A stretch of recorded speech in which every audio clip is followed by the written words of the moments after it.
Qu'est-ce qui va se passer dans la saison 5? Donc la saison qui va clôturer la série Bates Motel. Qu'est-ce qui va se passer dans la saison 5 qui va clôturer la série Bates Motel? C'est que justement Norman va commettre l'irréparable. Norman va commettre l'irréparable. D'ailleurs, personnellement, je trouve que la saison 5 est géniale. Et en plus de ça, je l'ai pas dit au début, je l'ai pas dit dans toutes mes vidéos, sinon ça aurait été répétitif. Mais je l'ai pas dit. Mais Bates Motel, c'est une série géniale parce que quand au casting tu as Freddie Highmore et que tu as Vera Farmiga et que dans le rôle de la fille qui doit se faire tuer dans la douche, tu as Rihanna, peut quand même s'attendre à une série qui est super bien. Donc avec un casting principal, Freddie Highmore et Vera Farmiga et Rihanna, on peut quand même être sur du bon casting. Et, euh, et donc dans la saison 5, ce qui va se passer, c'est qu'à cause de ce séjour en asile, ce séjour forcé en asile, où l'asile avait justement en fait tous les droits sur Norman, il va être libéré par sa mère et commencer à commettre de plus en plus de meurtres parce que l'asile dans lequel il a été l'a beaucoup bouleversé.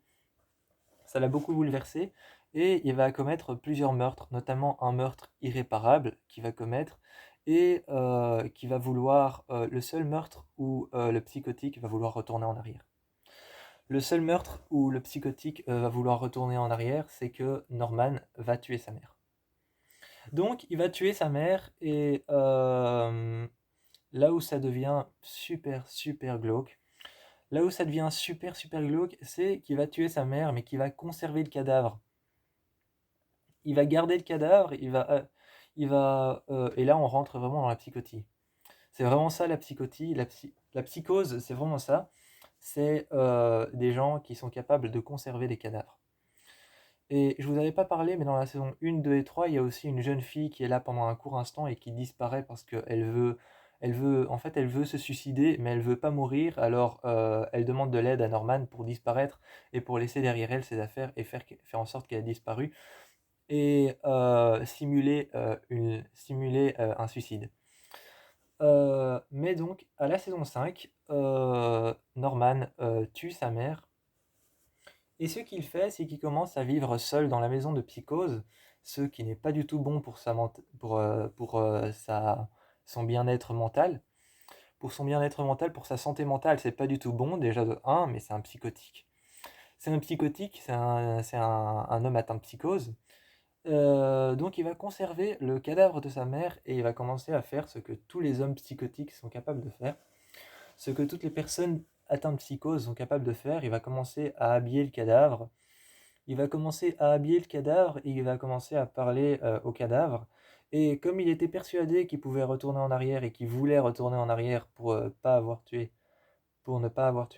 sa mère, il va commencer à entendre des voix. Il va commencer à revoir sa mère vivante devant lui et penser qu'elle est réellement là, alors qu'en fait, il vit tout simplement avec le cadavre. Ce qui va se passer, c'est qu'il va commencer à imiter la voix de sa mère et il va imiter la voix de sa mère et penser qu'il l'imite très bien, mais il va juste dialoguer tout seul en fait. Il va parler tout seul et il va parler tout seul, donc parler à lui-même en fait, et en pensant que ce qui sort de sa bouche, c'est la voix de sa mère.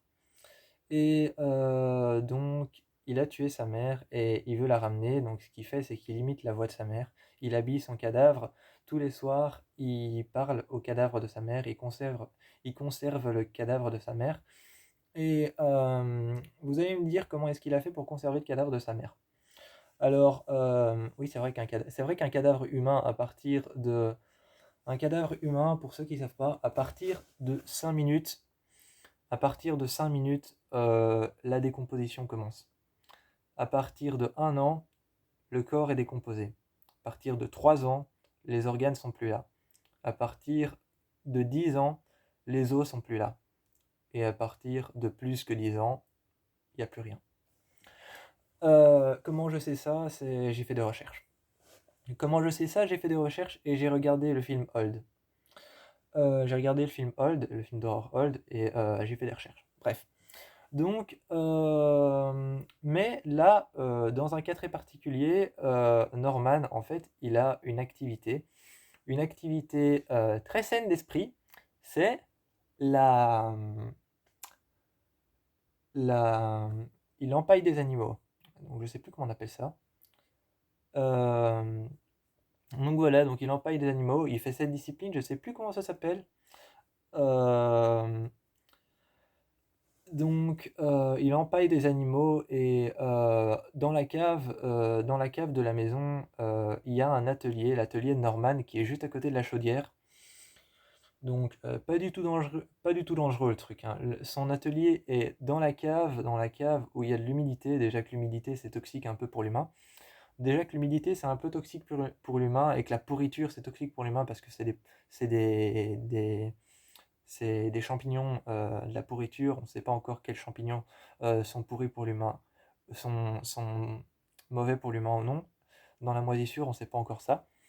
Et le truc, c'est il fait cette discipline, j'ai oublié le nom, où on empaille des animaux. Donc il empaille des animaux. Et, euh, et ce qu'il va faire, c'est qu'un soir, il va descendre le corps de sa mère. Un soir, il va descendre le corps de sa mère, et comme je disais, vraiment très sûr l'endroit, parce que c'est juste à côté de la chaudière qui est une chaudière à mazout.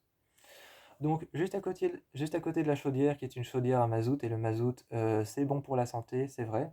Tout le monde le sait, c'est bon pour la santé, c'est ironique. C'est ironique, le mazout, c'est juste horrible pour la santé, ça détruit tes poumons en deux. Donc, avec la chaudière à mazout et le feu de bois qui est juste en bas dans la cave, on sait très bien à quel point la fumée noire de feu de bois, c'est bon pour les poumons. Encore une fois, c'est ironique. On sait très bien à quel point le mazout, c'est très bon pour la santé. Encore une fois, c'est ironique. Et donc, il descend le corps de sa mère. Il l'installe sur la table et il ouvre sa mère en deux. Et il y a cette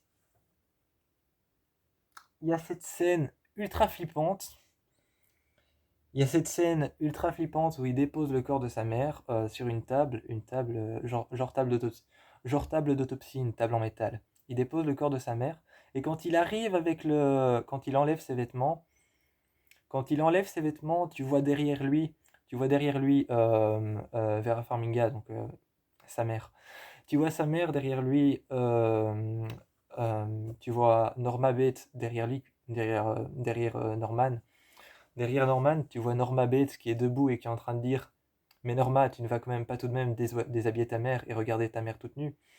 Et tu l'entends parler comme ça à Norman, qui est en train d'enlever ses vêtements petit à petit, et elle, tu l'entends tourner autour de la table, tu la vois marcher, tourner autour de la table, et plus il enlève les vêtements, il enlève son chapeau, il enlève son t-shirt, il retire son haut, il retire ses vêtements, il retire son pull, il retire sa jupe, sa robe qu'elle avait en bas, il retire son châle et son écharpe pleine de plumes.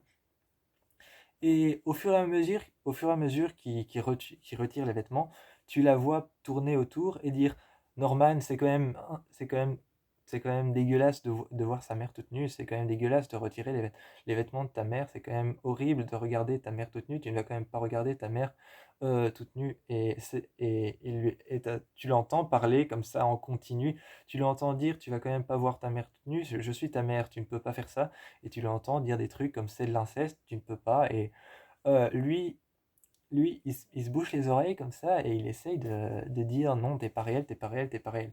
Au moment de mettre le scalpel, il y a cette scène qui fait atrocement peur où il y a le corps de sa mère est allongé d'ailleurs ses yeux sont gris. D'ailleurs ses yeux sont ouverts et gris parce que à partir de 3 semaines, à partir de une semaine, il y a un voile opaque qui se met sur la rétine de l'œil et sur notre œil, quand on est mort, à partir de une semaine, il y a un voile opaque qui vient se mettre, un voile gris. Et à partir de 1 an, tu sais fermer les pupilles. Là, elles n'étaient pas fermées et donc ça veut dire que le cadavre datait au moins d'il y a quelques jours. Le cadavre datait d'il y a au moins une semaine, mais parce qu'il y avait un voile opaque. Et au moment où il dépose ce scalpel contre sa peau, mais qu'il n'a pas encore tranché pour mettre à l'intérieur de la paille et retirer les organes, parce que c'est comme ça qu'on fait, hein, c'est comme ça, la discipline se pratique comme ça. Au moment de mettre le scalpel, tu vois les yeux qui deviennent normales, tu vois les yeux qui deviennent normales, tu vois les yeux avec le voile opaque qui redeviennent normales, et tu la vois commencer à parler, mais juste la tête. Le corps, il est immobile sur la table, et tu vois juste la tête qui commence à parler à Norman. Mais c'est juste Norman qui imagine sa mère qui est vivante, et t'as sa mère qui commence à dire: Tu ne vas tout de même pas me tuer, Norman. Et tu vois sa mère qui commence à parler, et son visage est normal, ses yeux sont redevenus normaux, alors que ça date d'une semaine. Elle est morte depuis une semaine, il est censé y avoir un vol opaque. Et tu vois la tête qui parle et qui dit: Tu ne vas tout de même pas me tuer, Norman, tu vas tout de même pas tuer ta propre mère, tu vas tout de même pas m'ouvrir en deux. Et tu t'entends des trucs comme ça, et t'entends ça à répétition. Et lui, il commence à dire: T'es pas réel, t'es pas réel. Et finalement, quelques épisodes plus tard, on a compris qu'il l'a fait, qu'il a réussi à passer au-dessus de tout ce qu'il entendait, de tout ce qu'il voyait, parce que le cadavre est mis en haut, couché sur le lit, et il commence à lui parler. Il commence à lui parler, couché sur le lit, et il a des visions de temps en temps de la tête. Par exemple, il est couché, il a des visions de temps en temps de la tête qui se tourne et qui fait. Et de temps en temps, il a des visions de la tête qui se tourne vers lui et qui commence à parler. De temps en temps, il a des visions même de sa mère qui se promène dans les couloirs. De temps en temps, il a des visions quand quelqu'un vient frapper à la porte. Il y a cette scène où il y a le shérif Romero qui vient frapper à la porte et qui dit qu'il n'a pas vu Norma Bates depuis longtemps, et lui, il est seul parce qu'en fait, elle est morte. Elle est morte, et à cet instant-là, tu as le lieutenant, le shérif Romero, qui vient frapper à la porte et qui dit: Je n'ai pas vu Norma Bates depuis longtemps, tu sais où est-ce qu'elle est? Et lui, avec la porte qui est juste entr'ouverte pour qu'on puisse à peine voir son œil et son visage, il dit: Non, je l'ai pas vue, je ne sais pas où est ma maman. Je ne sais pas. Et il raconte un mensonge en disant: Elle est sûrement partie en ville faire des courses, elle reviendra peut-être ce soir, revenez ce soir. Et quand il se retourne et qu'il ferme la porte, tu vois sa mère descendre dans les escaliers et s'accrocher sur le côté, parce que sur le côté, il y a la rampe d'escalier. Et sur la rampe d'escalier, il y a une grosse boule en bois, comme ça, qui est juste au-dessus de la rampe d'escalier et qui maintient la fin de l'escalier qui descend. Et elle s'accroche sur cette grosse boule en bois, elle est comme ça, accrochée dessus, et elle dit: Norman, tu as menti. Et elle commence à rester contre, comme ça, elle s'appuie contre et se tient à cette boule en bois, et elle dit: Norman, tu as menti, tu me déçois beaucoup. Et tu la vois marcher dans la maison et qui commence à marcher dans l'escalier. Et Norman commence à marcher dans l'escalier aussi et à la suivre jusqu'en haut. Et il y a plein de scènes comme ça dans la saison 5 où tu vas la voir vivante, puis quand tu es dans la maison, morte. Puis vivante, puis morte. Puis encore une fois vivante, puis dans l'atelier de Norman, quand il va pratiquer sa discipline de faire des animaux, d'empailler des animaux. Euh, il va encore une fois entendre sa mère, entendre les voix de sa mère. Et puis quand son frère Alex va arriver et va se rendre compte, de ce qu'il a fait et pourquoi il a gardé le cadavre, et qu'est-ce qu'il compte faire avec le cadavre, là, horrifié, t'as Norman Bates qui nous sort cette phrase: J'ai gardé le cadavre parce que si je meurs un jour dans cette maison, si jamais je garde pas le cadavre, ou si je meurs dans cette maison, mais si je garde pas le cadavre, on pourra pas rester une famille unie à jamais. Et là, tu as sa mère qui se réveille. En fait, il n'y a que lui qui voit ça, mais il y a sa mère qui se réveille et qui dit: Mais on est déjà une famille unie à jamais. Et cette scène est dégueulasse, et c'est la dernière scène du dernier épisode. Sur ce, moi je vous fais plein de bisous. Je vous encourage à aller voir Bates Motel. C'est la 5e saison la meilleure, et c'est la 4 la meilleure aussi.